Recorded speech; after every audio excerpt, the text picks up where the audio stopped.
Fala, torcedor aimoresista! Está começando mais uma edição do Flechada Direta aqui na Rádio Índio Capilé, nesta sexta-feira de Halloween, 31 de outubro de 2025. Antes de mais nada, peço para você se inscrever no nosso canal no YouTube, se ainda não se inscreveu, e para curtir e compartilhar esse vídeo, para que ele chegue a mais pessoas, a mais torcedores e simpatizantes do nosso Clube Esportivo Aimoré. Bom, o Aimoré realizou um jogo treino ontem à tarde, na tarde de quinta-feira, no Cristo Rei, com o Sindicato dos Atletas Profissionais do Rio Grande do Sul. Essa atividade serviu como preparação para o último compromisso do Aimoré na fase classificatória da Copa da Federação Gaúcha de Futebol, o troféu Rui Carlos Ostermann, na próxima quarta-feira, 7 da noite, contra o Inter, também do Cristo Rei. Nesse jogo treino com o sindicato, o técnico Ariel Lanzini aproveitou para rodar todo o elenco, mas começou com a formação considerada titular e que deve, inclusive, começar o jogo contra o Inter, tendo o Enzo no gol, Maicon na lateral direita, a dupla de zaga com Garcia e Thiago Pedra e o Cássio na lateral esquerda. A dupla de volantes teve Araújo e Vidimar. Na linha de três, aberto pela direita o Mauri, centralizado o Cris Magno e aberto pela esquerda o Tony Júnior. No comando do ataque, sem o Matheus Rodrigues, que se recupera de uma lesão muscular, jogou o Ariel. No primeiro tempo, o Aimoré, embora não tenha tido uma grande atuação, saiu na frente com um gol marcado pelo Tony Júnior, que a gente confere no vídeo, uma finalização de fora da área, no canto direito do goleiro Prezi, que não conseguiu fazer a defesa. Já na volta para o segundo tempo, o Ariel promoveu algumas alterações na equipe do Aimoré, entre elas a entrada do Matheus Mazia, centroavante, contratado nesta semana pelo Índio, jogador de 25 anos, que disputou a última divisão de acesso pelo Lajeadense e estava no Monte Azul, de São Paulo. E foi ele justamente quem marcou o segundo gol do Aimoré, depois de um cruzamento de outro jogador que entrou no intervalo, o Cristiano. Matheus Mazia de cabeça marcou o segundo gol do Aimoré, só que o Índio acabou cedendo o empate. Leva o gol do desconto logo depois do segundo gol marcado pelo Matheus Mazia, e o Bilhalva também comete um pênalti que foi convertido pelo Edi, ex-jogador do Aimoré, dando números finais à partida, empate em 2-2 no Cristo Rei. A gente confere a avaliação do técnico Ariel Lanzini acerca desse empate com o sindicato. Um confronto sempre importante, a gente tinha esse período um pouquinho mais extenso para poder trabalhar até o jogo do Inter, então a gente procurou, além de trabalhar e testar algumas questões novas, também dar oportunidade para os jovens. A gente acabou com a equipe praticamente, né, de jogadores jovens da base ou jogadores que são jovens do elenco, então é importante para dar essa rodagem pro grupo, porque a gente sabe que para uma equipe que quer chegar, ela não precisa ter só 11, ela tem que ter um grupo. Tá aí a avaliação do Ariel Lanzini, técnico do Aimoré, sobre esse jogo treino com o Sindicato dos Atletas Profissionais do Rio Grande do Sul, empate em 2-2 no Cristo Rei.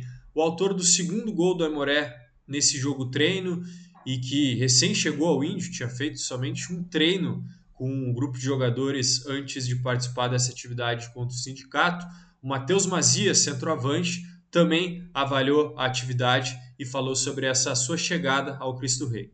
Estou muito feliz de estar aqui, é um esforço importante, né, porque a gente tem uma folga aí agora na Copinha, aí nosso próximo confronto é só quarta-feira que vem, contra o Internacional.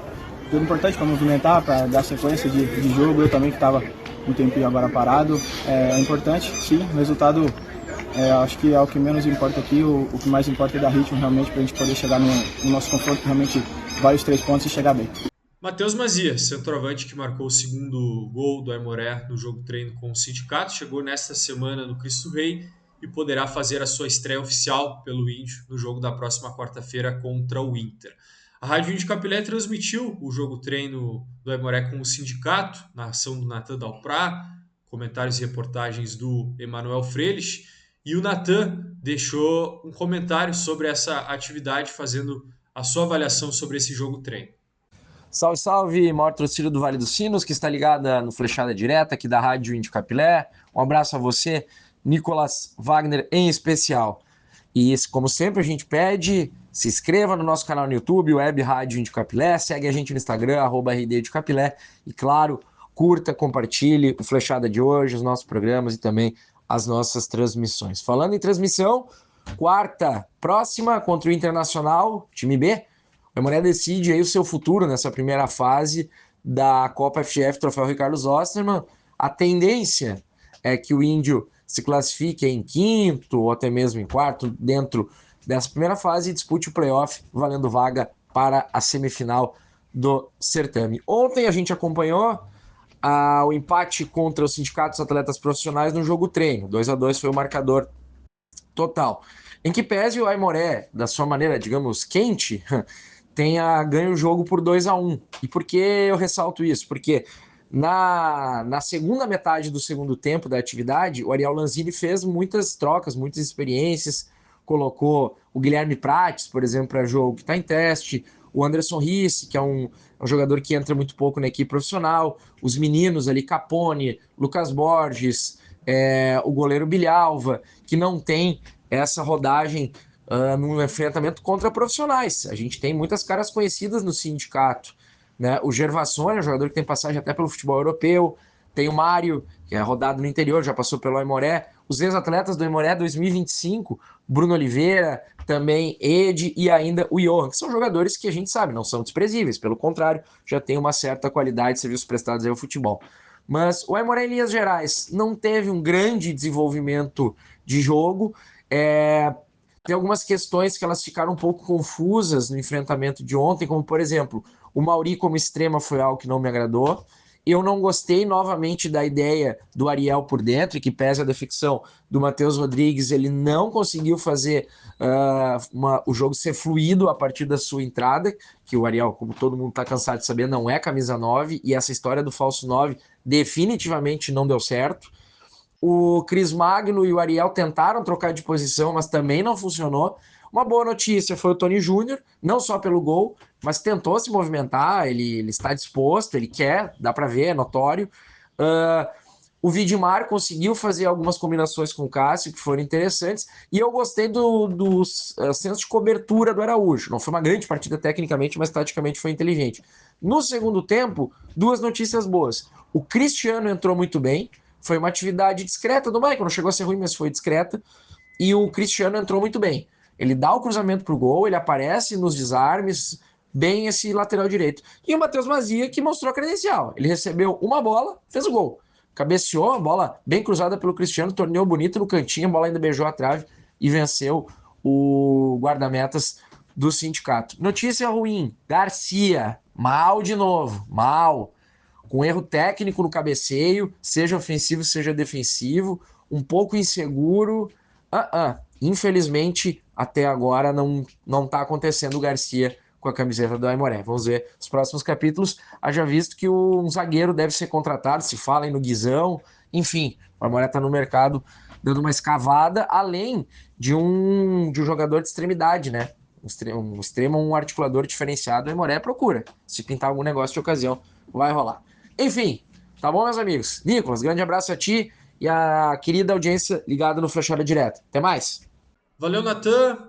Bom, o Aimoré tem algumas dúvidas para o jogo de quarta-feira contra o Inter no Cristo Rei, jogadores que tiveram lesões recentes. O mais provável de retornar é o Jefferson Lopes, que teve uma lesão muscular na coxa, desfalcou o Aimoré nos últimos jogos, mas ele já realizou nessa semana trabalhos de transição física com corridas ao redor do gramado do Cristo Rei. Ele deve estar à disposição do técnico Ariel Lanzini para o jogo da quarta-feira. O Mikael saiu mais cedo do treinamento de segunda-feira, voltou a sentir problema na panturrilha, um problema crônico que tem o Mikael na panturrilha e que fez com que ele desfalcasse o Aimoré, inclusive lá no início da divisão de acesso. Então o Mikael é dúvida para o jogo de quarta. E por fim o Matheus Rodrigues também se recupera de uma lesão muscular de grau 2 na parte anterior da coxa. Ele não deve ficar à disposição ainda para o jogo contra o Inter, retornando apenas nos mata-matas, é claro, se o Aimoré confirmar a classificação e chegar na próxima fase. Até por conta disso, o Matheus Mazia foi contratado pela direção aimoresista. Então, na próxima quarta-feira, 7 da noite, no Cristo Rei, o Aimoré recebe o Inter, que utiliza nessa Copa da Federação um time sub-20, alguns jogadores, eventualmente, que não estão sendo aproveitados no profissional também descem para ajudar, mas é um Inter basicamente sub-20, esse que vem para o Cristo Rei enfrentar o Aimoré, e é um confronto direto na briga pela classificação, pelas últimas vagas ali para a próxima fase. Lembrando que das 8 equipes que disputam a Copa da Federação, o troféu Rui Carlos Ostermann, 6 avançam para os mata-matas. As 2 primeiras equipes direto para a semifinal, do terceiro ao sexto para uma repescagem. O Aimoré joga pelo empate diante do Inter, porque está à frente do Colorado, tem um ponto a mais, 7-6. O Juventude também está ali na briga, mas como tem esse confronto direto entre Aimoré e Inter, um dos dois vai se classificar, e para o Aimoré serve até mesmo o empate. E embora o foco do Aimoré evidentemente esteja no troféu Rui Carlos Ostermann, na busca pelo título, na busca pela vaga para a Série D do Campeonato Brasileiro de 2026, a divisão de acesso do próximo ano também já está no vislumbrar do Índio. E nesta semana aconteceu uma reunião, mais uma da Federação Gaúcha de Futebol, com os clubes da divisão de acesso para deliberar sobre datas e regulamento. E o que ficou pré-definido é que a divisão de acesso vai começar não mais em julho, mas em agosto, no dia 2 de agosto, indo até o final de outubro. E terá uma mudança de regulamento com 4 grupos na fase classificatória, 4 grupos de 4 equipes, em que as equipes enfrentam os adversários dos outros grupos, então não jogam entre si dentro dos grupos, somente enfrentam os adversários dos outros grupos, totalizando assim 12 partidas na fase classificatória. E aí se classificam as 2 primeiras equipes de cada grupo para as quartas de final, mantendo aí jogos de ida e volta, quarta, semi e final. Os 2 piores na classificação geral na fase classificatória serão rebaixados para a terceirona de 2027. O Aimoré está no grupo B, junto com Gramadense, Esportivo e Lajadense. Então não enfrentaria essas equipes na fase classificatória, apenas as equipes dos outros grupos. Tá certo? Essas foram as informações desta sexta-feira, 31 de outubro de 2025, aqui no Flechada Direta. Sigam ligados na Rádio Índio Capilé para mais novidades. Na segunda-feira tem o Papo de Índio, com toda a projeção do jogo entre Inter e Aimoré, confronto decisivo pela fase classificatória da Copa da Federação Gaúcha de Futebol, troféu Rui Carlos Ostermann. Um bom final de semana a todos e até mais.